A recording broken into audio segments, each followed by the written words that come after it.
Canes fam, Canes fans, what's going on? What's going on? Oh man, yes, them boys won tonight. They pulled out a win. They pulled out a win. Y'all realize, including the bye week, it's been over a month since the Miami Hurricanes won a football game. It's been almost a month and a half since the Miami Hurricanes won a football game. Wow. But you know what? A win is a win. And I'll be honest with you, given the way the program looked the past 4 weeks, I'm always rooting for the Miami Hurricanes to win, but I'm also a pragmatist. And recent history has shown that the Hurricanes don't fare too well in Blacksburg on cool evenings, cool afternoons. But the weather was somewhat mild. Miami went up there, and you can chalk it up to them changing the game plan, changing the philosophy, Virginia Tech having a down year, but it doesn't matter. Miami went up there and they pulled out a win. Um, some of the things I noticed was 38-14. Miami put up 38 points. You know what that makes you think? Kind of makes me wonder how many points Miami would have scored in the past 4 games if Coach hadn't wussed out on N'Kosi Perry after 2 interceptions. Because who's to say he wouldn't have come back after that game? And I know it's water under the bridge. I know it might sound like I'm crying over spilt milk, but when I see how Perry played tonight, and I see how he played last week, even in the loss to Georgia Tech, that he was able to put up points, it just makes me wonder how many points the offense would have been able to put up if he had been left to be able to start against Virginia and Georgia Tech and Duke. You know what I'm saying? So, but with that said, the Miami Hurricanes are bowl eligible. And N'Kosi Perry is the truth. And he's got the talent. Hopefully, the coaching improves. But the kid, you know, he shut the doubters. He's shutting the doubters up. First of all, he's a freshman, okay, and he hasn't had that much opportunity, but he's making the best with what he's got. Uh, Outside of that, on a side note, Jaron Williams got suspended again for breaking team rules. That's that means that every quarterback, with the exception of Malik Rozier, has been suspended this season. That's bad. That's not good. That's coaching. That is that you might not think it's a part of coaching, but when you lose players, young men like that, when you lose their attention, they tend to go straight. And what I'm hoping is, I'm praying that none of these young men are getting discouraged. Um, the past couple of weeks have been really good for Cozy. I think it's good that Mark Rick, I think he maybe had done some soul searching, and he stated repeatedly this week that N'Kosi Perry was his guy, and that's going to do a lot to boost the young man's confidence. Um, Other bright spots, Cam Davis. Look, I know in the last video, some of you guys were clowning on me because I guess you got the impression that I thought that Cam Davis wasn't a great recruit at running back. And let me clarify that. What I'm saying is, on some of the blogs, yes, he's a 4-star. See, I don't put too much faith in the 4 stars, and I know the young man. I know the young man was recruited well. Okay, but um, but depending on what blogs you cited. I can recall he wasn't like on ESPN and so forth. He was hovering around 3 or 4 star. Okay, there were other running backs in the class that had higher ratings than him. Now that's nothing against him, and I'm not saying that I didn't believe the young man was talented. I mean, if he's coming out of Carroll City or Miami Norland High School, or if he's coming out of a school in Dade County, chances are, and he's a skill player, chances are the kid's got talent. You know what I'm saying? I'm just saying the point that I was making was that we were putting too much emphasis on the stars and the class ratings as they pertain to skill players. Whereas I'm saying you can do just as much by focusing on recruiting 4 and 5 star offensive and defensive linemen, particularly offensive linemen. And if you're loaded with 4 and 5 star offensive linemen, and then you've got some 3, 4 star skill players, you can still gonna do pretty good. And I'm saying that a 3 star in Miami-Dade County and Broward and Palm Beach County is probably a 5 star in New Jersey or Northern California somewhere. I'm just saying. That's what I was. That's the point that I was trying to make about Cam Davis. I wasn't trying to say that he wasn't talented, but come on now, he wasn't. He wasn't recruited nearly as highly as McFarland, the kid starting at Maryland, Cam Akers. But that doesn't mean that the kid ain't the truth. He is. He's a real deal, and we saw that tonight. The kid's got all the gifts. He's got strength. He's got size. He's got speed. You know, dare I say it? Kind of give me a little hints, little flashes of Edgerrin James. You know what I mean? He's kind of he can break the tackles, man. He looks like as he continues to develop and get coached up, he can be a good all around back. I will say this about Thomas Brown. Uh, he has developed a nice staple of running backs.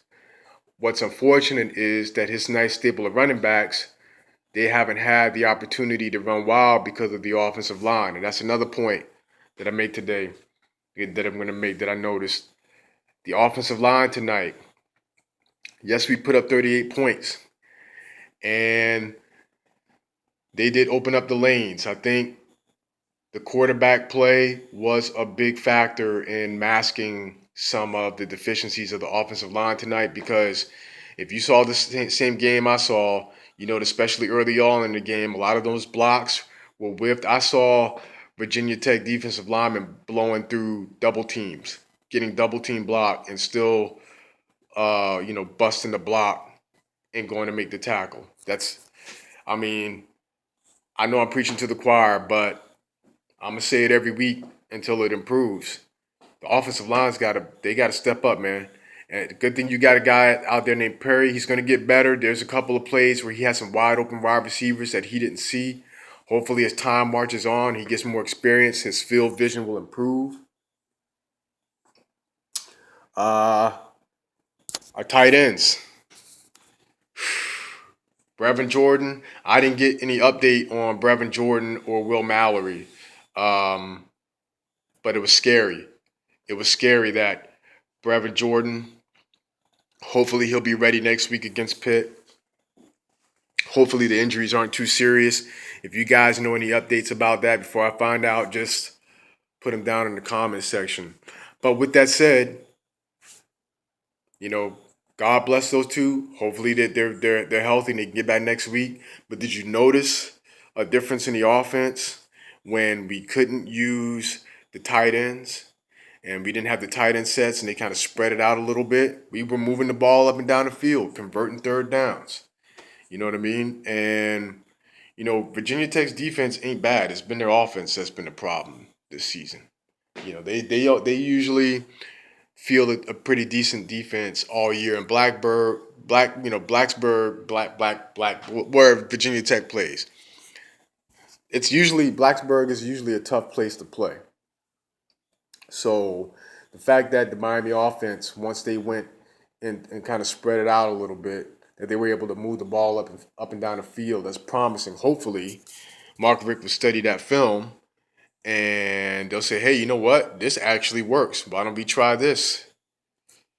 Um, the wide receivers. Guys, is it me? I mean, I really do miss Amon Richards, man. Is it me, Canes fam, or has the wide receiver core regressed this season?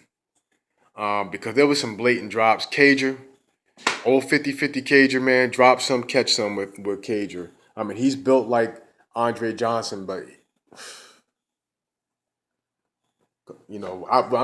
I said built like Andre Johnson, and that's it. That's as far as that comparison goes. on outside appearance, he looks like Andre Johnson, but too many drop passes. When Perry was putting him on the mark, uh, Wiggins had a touchdown, an easy touchdown pass that was put right on the money over the shoulder from Cozy Perry and right right through his fingers, slipped right through his fingers. So the wide receiver core, they can block. I'll give them that, but they need to put some stickum on them gloves or something, man. It seems to me like the wide receiver core has regressed this season.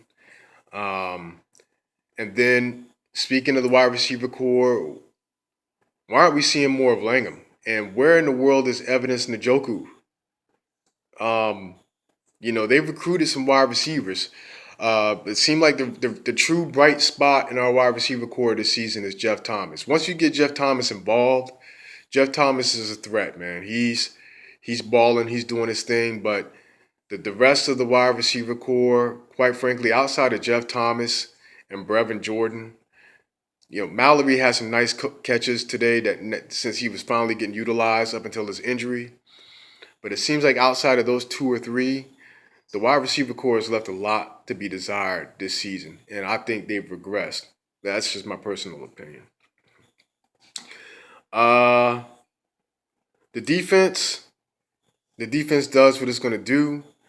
Overall, I think it's like the top third ranked defense in the nation. They played a good game. You know what I mean? They just they do what they do, man. It's almost like a given with the defense. That's why you have to give kudos to Manny Diaz. Yeah, sometimes his defenses get beat. It's kind of like you gotta give some to get some with his defense because they are susceptible the way he sets it up with the blitzes and everything. They're susceptible to giving up the occasional big play, but I think they make up for that with the amount of havoc that they create in the backfield. And they do have the athletes to play man. That's why I wish Diaz would play more man to man. He likes to do a lot of zone reads and zone blitzes and stuff. But either way, despite those minor deficiencies, Manny Diaz, 3 years running, he fields a stout defense. The defense comes to play and they never fail, except on a couple of occasions where they just really couldn't carry the offense any longer and they've sputtered out of gas. But for the most part, over the past 3 years, tonight being an example, the defense, they show up to play. Quarterman had a turnover. There were a couple of other turnovers in the game. You know, uh, uh, uh, Michael Jackson has some nice pass breakups. Jaquan Johnson, nice hit in the open field in the first half of the game that they were thinking about calling targeting. I don't think any other team they wouldn't even bother to look at that. They just said that that was a clean hit. But Miami, they got to make sure. Um, so overall, yeah, good game. They scored 38 points. Um, and it just it's kind of bittersweet because it makes you wonder what could have been the past 5 weeks or so if Coach Rick would have just stuck to his guns, stuck with N'Kosi Perry. After that second interception against Virginia, he'd have been like, "Look, I got faith in you. You understand? You're gonna make mistakes. It's in the past. Get it out of your head. Drive on. We still got 3.5 more quarters of football to play. That's what should have happened. It didn't. Now here we are, just qualifying for a bowl game, second to last game of the regular season, and we're bowl eligible. So I guess whether we win or lose next week determines what bowl we go to. Um, Belt Bowl, who knows, man? There's so many. I don't know. CarQuest Bowl in Memphis. Is that the one? CarQuest Bowl. I don't know, guys. What bowl game you think Miami's going to end up in this year, and who they're going to play? Because they're either going to be a 6 or 7 win team. Do y'all think they can beat Pittsburgh next week? I mean, They got to be a little bit more confident now. They got to be a little bit more confident. They know now, starting with the Georgia Tech game, that they're capable of scoring more than 12, 13 points a game. And maybe, just maybe, this new look offense without the tight end sets that can actually put points on the board and move up and down the field, maybe they're going to start utilizing that. Maybe that's what it took. I don't know. Tell me what you guys think. Um, Other than that, great weekend. Great weekend to be a Miami Hurricane. It's always great to be a Miami Hurricanes fan, win or lose. But it's even better when they win. All right. So that's all I got to say. If you're a Canes fan, you just started rooting for the Canes tonight, or you've been rooting for the Canes for 30 plus years, whatever, man, you get love from my way. It's all about the you. Peace.